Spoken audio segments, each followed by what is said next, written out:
welcome to a new episode of Showing Up Solo.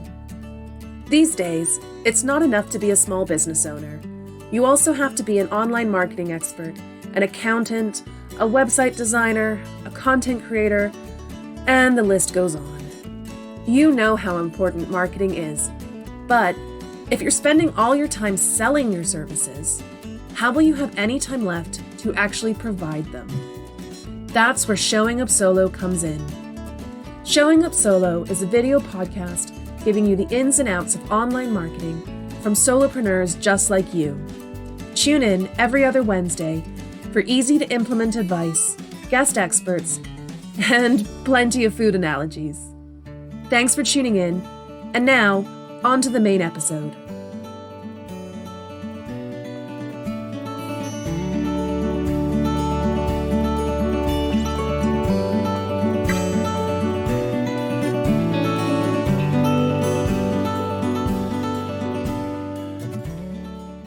Hello, everyone, and welcome to another episode of Showing Up Solo. Today, I'm joined by LaSean Smith of CAGR.com. LaSean, could you please tell our audience a little bit more about yourself? Yeah, first off, Hannah, pleasure to join your audience. My name's LaSean Smith. I'm a full-time investor here in Seattle in the Pacific Northwest. And before that, I was a tech exec. I spent years at Amazon and Microsoft. And what I found was there's a lot of things I should ignore as I moved into my solopreneur journey from being in big companies, but there's also some great frameworks and things that I should pull. And so I got really excited about how to think about taking those lessons learned and creating systems to both run my business and to help others. And the core of what I do today is I'm writing checks to invest in solopreneurs while I'm also optimizing my journey. And so this may be a grand experiment that, over the next, couple years that is very expensive tuition that I'm paying. But I really believe that there are amazing solopreneurs out there who either need to accelerate their journey or they can't quite break up with the day job. And so I'm really trying to show up in this ecosystem and figure out, how to provide more support resources. That is wonderful to hear, because I really think as a recovering corporate employee turned solopreneur, I've stumbled upon this community of people trying to change the way we approach working and doing business. And I think it's a great community that definitely needs support. And I'd actually like to say, because I think I'm not sure if Nicole and I have touched on this on the podcast yet, but that mindset of going from an employee as a cog in a large system to then going to this one person show, it's quite jarring. It's quite a challenge. Exactly. So I'd love to know how you see that transition, having done the same, but maybe on a bigger scale. Sure. Well, first, solopreneurship or whatever label. I love all the labels. Sometimes people use these as derogatory labels. I embrace it. I'm like, you call it whatever you want. We are empowering ourselves. And so that's fantastic. And I have a few things that I've been observing that are only accelerating this path. The first is, obviously this explosion of AI-enabled software that's helping us, automate more processes in our businesses of one. More async communication. The pandemic and other things have helped us embrace this idea that we don't have to have a meeting for everything. And so you can write things down and you can communicate with folks and you're not always trying to coordinate the calendars. There's more than ever other solopreneurs that are making their services available. And so this concept of on-demand fractional talent, where you have access to experts or expertise that can help give you more capacity or can help you unlock a skill set you don't currently have. The big one, you all talk a lot about this, organic marketing. I'm a huge believer that this is, kind of almost requisite for a solopreneur.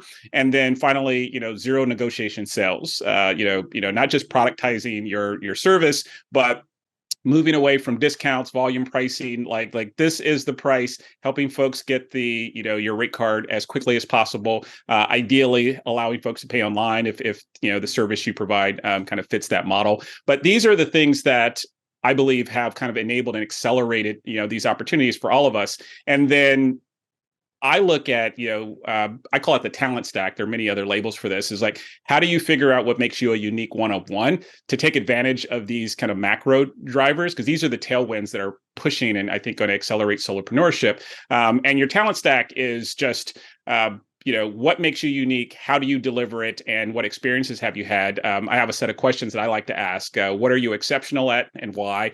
What do you know? What should you never do again? I think that's really important. I'll get to why there in a moment. Where have you been? Just your experiences, your travels. Again, not just the products or services that you've been a part of that have worked, but the ones that didn't. I found that some of the best learnings I've had have come from the failures. And then what do you care about? Like why do work that you don't enjoy when you're in control? And so through all of that, what I've how I kind of approach it is go find your people first. So number one, like we're talking about, the person who's escaped corporate America, they're ready to go. So go figure out what your talent stack is, and then go figure out what you're going to productize. And it's tempting. I've been a fallen victim to this myself, to just say like, I'm going to start building this thing. I'm going to do coaching service. I'm going to write a course. My angle is kind of micro SaaS. So building, lightweight software products, but whatever your service is or product, it's tempting to go start building and, forcing yourself to kind of flip that on its head and say, all right, like really, who is my customer? Like saying, oh, it's for everyone. Like bad answer. So like, have you done this? Have you heard people do this? I cannot tell you. So I've been doing a lot of coaching with solopreneurs recently, helping them build their marketing strategies. And as much as they like to avoid it, the first step we always take is defining your ideal client. And the one I always hear is, oh, well, it could be for this person and it could be for that person and it could be for this person. I have my favorite analogy that I go to. You're familiar with Friends, obviously. You're familiar with the show Friends. Yeah. There's an episode where Joey has to eat a whole turkey. Mm-hmm. And he's getting full. So he goes to the other apartment and puts on a pair of maternity pants that used to belong to Phoebe. And Phoebe's like, those are my maternity pants. And he says, no, they're my turkey eating pants. And I always tell my clients, your client is not Joey. If you're the person making the maternity pants, forget about Joey. Don't market to Joey. Market to Phoebe. Joey will always find you.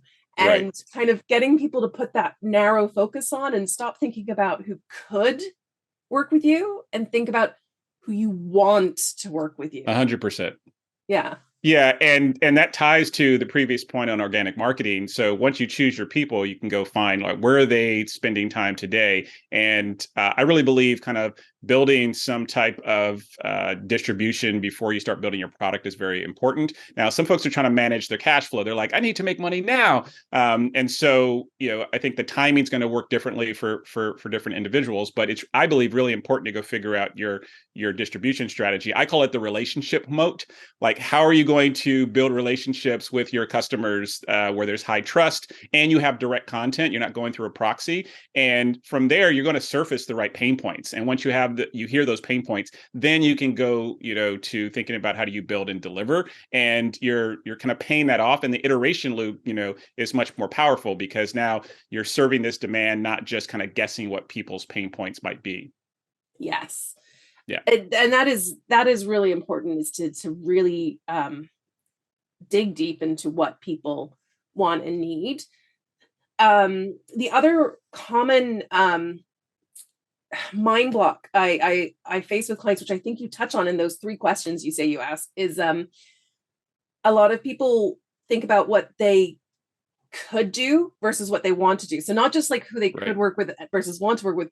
They go, I could do this and I could do that and I could do this, versus this is what I want to do. And so this is all I'm going to do.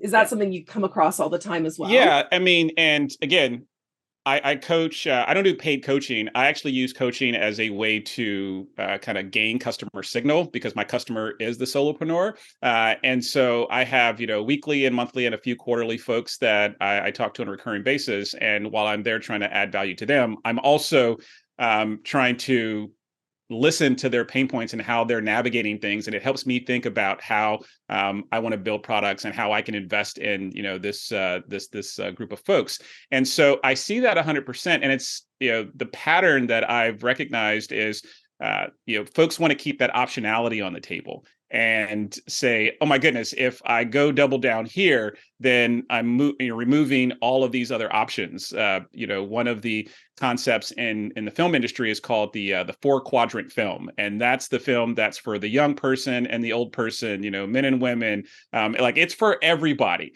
And selling products to everyone is very challenging because you're trying to get everyone's attention all at once.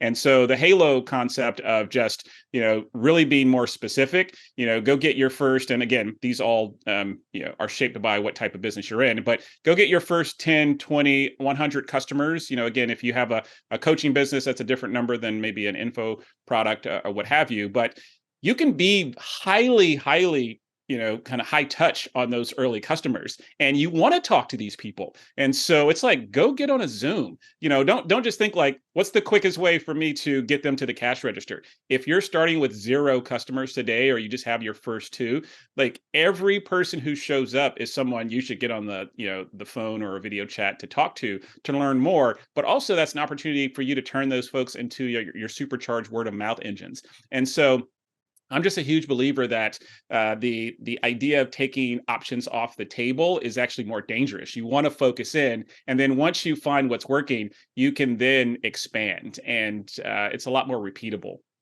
Yes, absolutely. Absolutely. We're very much on the same wavelength when it comes to that. I always say, like, if you're like, people are worried about getting rejected when they get on sales calls and everything. But if you've done your homework and you've refined who you're talking to and what you're offering, by the time they get on the call, it's really just like a handshaking moment, because Exactly. you've done your marketing right. But the calls that aren't successful are also super valuable, because they're telling you what's not working or what you could be tweaking, because exactly. maybe you've been attracting the wrong people, or maybe you've attracted the right person, but you have the wrong offer for that person's needs.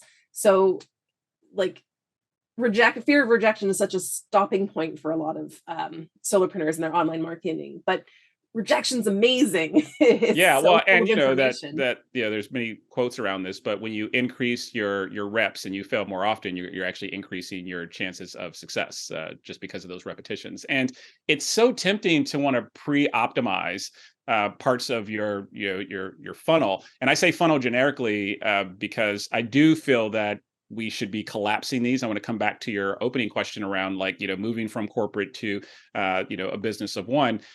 But let's take tools like Loom. I'm a big user of Loom, and there's other tools, so that one's not the only one. But they just let you hit record, take a little 3-minute video and pass a link around. That's the perfect way to do demos, to walk through key objections, or whatever your sales cycle is going to promote. And like, you should go use those, but not in lieu of like talking to your first 10, 20, 50 customers. Like, that back and forth interaction is so valuable for you to kind of tweak, and you can read people's faces. And there's all sorts of things like, oh, I probably shouldn't use that sentence in that way, or someone's confused, I need to add a clarifier. And so the opportunity in those high friction early stages, Paul Graham has this essay saying, doing hard things. The point is, when you're small, you have the ability to do those hard things. And that doesn't mean that's the system you're designing for, to sustain your business, but it's just so valuable to start there. Yeah, basically you're saying test it out before you start automating everything. Yeah, exactly. Those automated tools are perfect for once you've figured out what does work. Yes, everything is an experiment building on top of each other. And I'll quickly walk through something I call the solopreneurs flywheel. And what this is kind of calling back to how businesses typically work. It's easy to look at the typical departments, right? If you look at most businesses, there's some kind of like administrative operations team, there's a delivery R&D type team, there's HR, something that manages people, there's marketing, there's sales, like there's all these things. And it's tempting to say, well, me as a solopreneur, I'm going to just go slice all of these and like figure out how to balance. Maybe I'll outsource some, but then these others like are on my plate. And I have found that when I consolidate these into a single process, ideally starting with a single product, it's much easier to both, prioritize your work and make sure you're focusing on outcomes and not activities. Because you'll look at your calendar in the week, you're like, I'm doing so much stuff, but is it working? Attention all solopreneurs. Whether you're just setting sail on your business voyage or navigating uncharted waters as a seasoned explorer, we've got something extraordinary for you. Introducing the Marketing Compass Quiz. Chart your path to success. It's not just a quiz, it's your gateway to discovering your unique business adventure. Each question is carefully crafted to unveil the next destination on your marketing journey and guide you along an adventure that aligns perfectly with your goals. But wait, there's more. After taking the quiz, you'll receive an exclusive resource that aligns perfectly with your chosen adventure. Ready to embark on this exciting quest for self-discovery? Don't wait any longer. Take the Marketing Compass Quiz now by heading to showingupsolo.com/quiz. Your journey awaits, and we're here to guide you every step of the way. Get ready to set sail into your unique business adventure. So I got four kind of pillars here. The first is market, and these are all verbs intentionally, so you can think of this as marketing. But the first one is market. As I said, I'm very aligned with, I think, some of the stuff you do around organic marketing. So whether it's a newsletter or a podcast or you're blogging, something that can be your pillar content, you can break that down. And that's how you're establishing and building that trust. Number two is sell. And, I talked about, no negotiation sales. Anytime I see a solopreneur with like a call for pricing, I'm like, all right, you got to change this. Because you're going to have so many looky-loos trying to like figure out, like, is this for me? Many times solopreneurs are still finding their confidence, so they're underpricing their work and they need to just raise the price. I find the most price sensitive customers tend to be the biggest, the sources of the biggest headaches. So, no pricing variations, no discounting if possible, if you can accept credit cards, actually on your site. Then actual deliver. And this is really important. And the reason I'm calling this out is, this isn't like, this is the magical framework, but it's reminding ourselves to say, there's not like this marketing funnel over here and this delivery funnel over here. In that third pillar, for delivery, it's like, if you lean into product-led growth, and there's plenty of resources online to learn more about that, and you make that part of your sales and marketing funnel, this idea that the product or the service is this separate thing, it just like, no, it's not. And what you're trying to do is really merge these. And then finally, really spending time on retention. So number 4 is retain. And like, how do you help your customers succeed? I try to figure out, how can I not just run like an NPS survey and say like, would you recommend this 1 to 10 to, someone? Figure out what your customers are using to measure their success and measure that. And that's going to, really keep up your retention. And many times keeping that customer, again, if this is the type of business you have, is going to be more profitable than continuing to churn out and acquiring more. And so this, taking all your people, product, process type ideas, but kind of consolidating it into the simple flow. Like, my calendar is so much easier to manage when I'm like, all right, what is this activity? Is this, is this about marketing? Is this about, selling? Is this about the actual delivery? Is this about retention? And then there's always some operational piece there if you have some contractors or some other administrative things you have to go do. But you'll find, at least my experience has been, you don't spend a ton of time rat holing on like one area that actually wasn't going to deliver the value. So you can keep yourself in check. I love that way of looking at it. It actually, it brings to mind the attitude I took when I first started my business. I was so used to, I was putting in 40 hours a week because that's what I was so used to doing. Yeah. And I told myself, until my time is filled up with clients, my job is marketing and sales. And then like it sort of eventually like evens out. But that's what I did. Like, I just marketed myself, or got on as many sales and networking calls as I could until I had filled up my capacity to take on clients. And like seeing it, not as, like you said, like not as a separate part. That was my job until I had, because there's always this argument for revenue generating work, but marketing is revenue generating because it's getting you the clients. So, and people often think, oh no, this is what I'm getting paid for. So that can go to the side. And it's like, no, that's facilitating you getting paid. So it's of equal 100%. importance. Yeah. And I think the real visual unlock is not so much that, again, these are pillars that people aren't already doing. It's thinking of them as a sequential set of steps instead of like independent departments. And when you do that, the handoff is a lot cleaner. You're reducing a lot more friction, and cognitively, it's a lot easier to keep it all in your head when you're just one person. And, I leverage contractors and other types of resources to, kind of add more capacity. But regardless, if you do that or not, you need to be able to have your whole system and strategy in your brain. And so, from my standpoint, it's just like keep that as simple as possible, and that's a great way to make sure you're actually operationalizing this great strategy that you came up with. Yeah. I'm going to come back to, you were talking about those questions that you always ask, and you said you were going to come back to the one about what should you never do again, because you really sparked my curiosity there. So I'm going to just take us off on a tangent and go back to that question, because I'd love to hear more about how you came up with these questions. Yeah. So, I kind of believe in the Socratic method when you're coaching folks.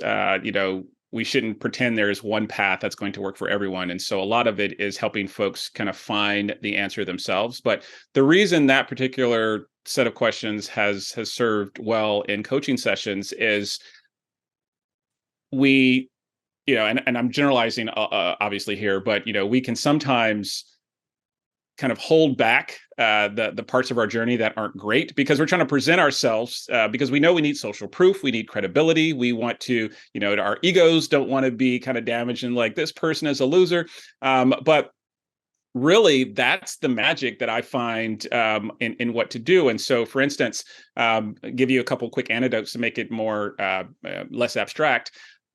I had in a previous business, I was like, I'm going to write these great job descriptions. I'm going to go hire some contractors, and like this thing is going to scale out the gate. And what it turned out, it was like it was a dumb idea. Like it was awful strategy, because what ended up happening is I didn't deeply know the process. And so folks were happy to do the work as described, but there was all this inefficiency. And it ended up being like sub processes. Like there was all these different types of work that were going on. Folks, we hadn't instilled the right type of culture. And so even though there were a bunch of contractors, folks, they need a sense of cultural values to kind of bring everybody together. And it was just a hot mess. And when I eventually kind of shut all that down and just did the work myself, not only was it more, impactful, it was so clean and clear to understand like, oh, here's how I should have scoped that work for this copywriter or, this business analyst or whatever the role is. And so that's one thing that I found is to, kind of do the work yourself. Don't get lazy or try to move so fast that you don't actually understand the process yourself. A great CEO can do this. You can hire the best and you kind of let folks go.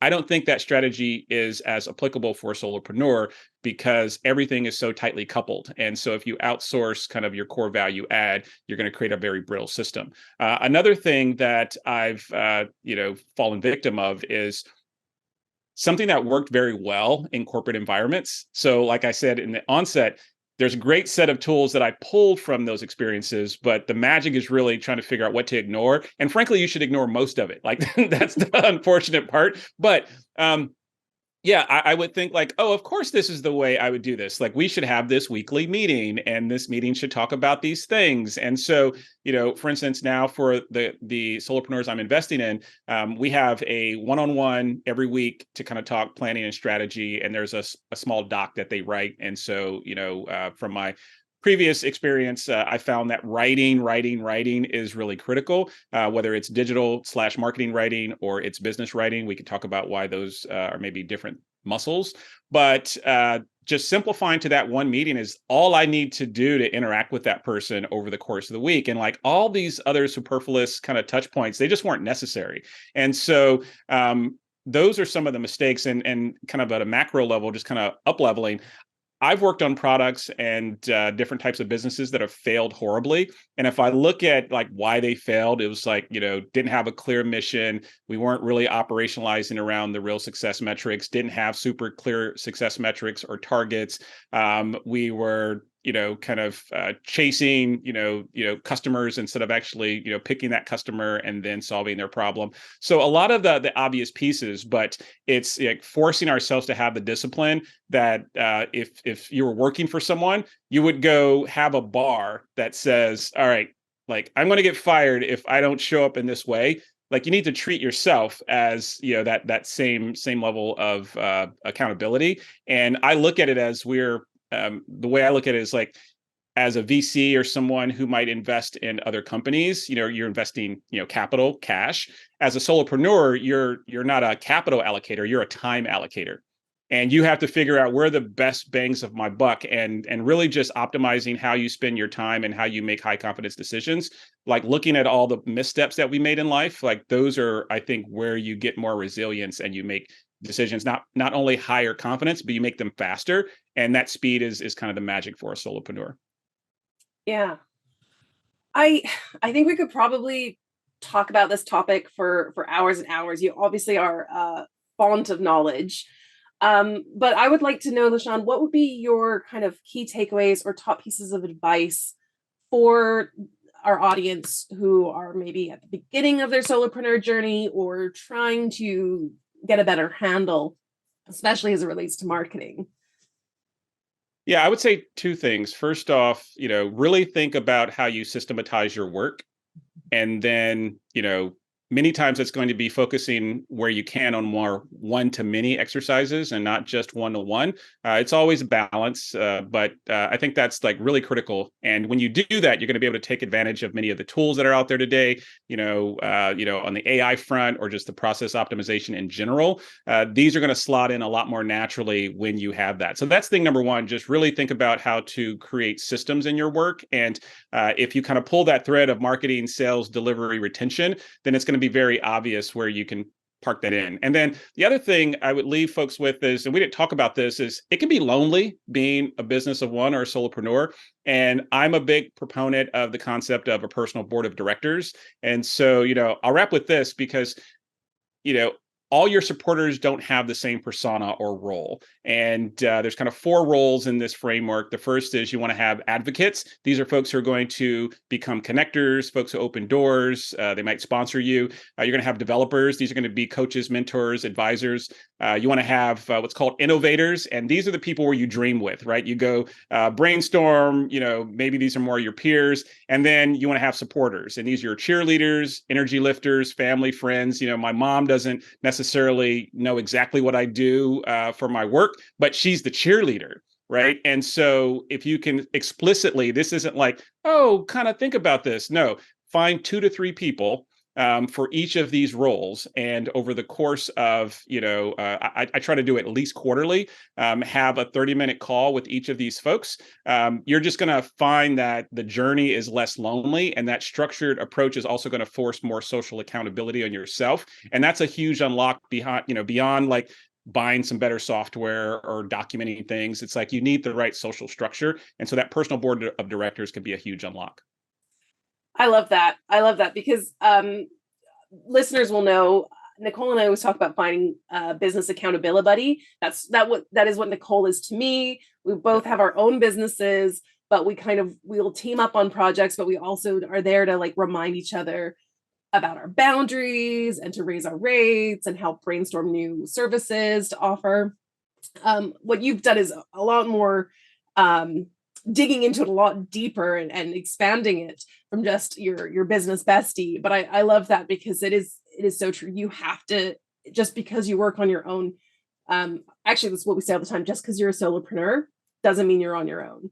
Yeah, you want to find a community to connect with. You want to find some people to champion you. 100%. Yeah. Well, thank you so much for joining us today. For our audience, if they want to get in touch with you, how can they find you? I'm active on Twitter and LinkedIn. You can find me at LaSean, LaSean. And if there's anyone looking for investments in their business of one, you can reach out at CAGR.com. That's CAGR.com. Wonderful. Thank you so much for joining us. And thank you everyone for tuning in today. Until next time, have a wonderful rest of your week.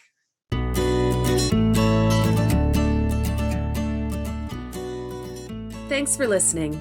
If you're a fan of the Showing Up Solo podcast, you can show your support by liking, commenting, sharing, or leaving a review. Want to spend less time on your marketing and make better content? Head to showingupsolo.com to grab your free copy of our Full Circle Content Guide, the same time-saving method we use for creating our own content. Need more help getting your marketing in order? Learn how to build a marketing plan while working smarter, not harder. Our Setup for Success package gives you everything you need to create a marketing plan that is low maintenance, high impact, and perfect for generating consistent leads. Head to showingupsolo.com for more info. See you next episode.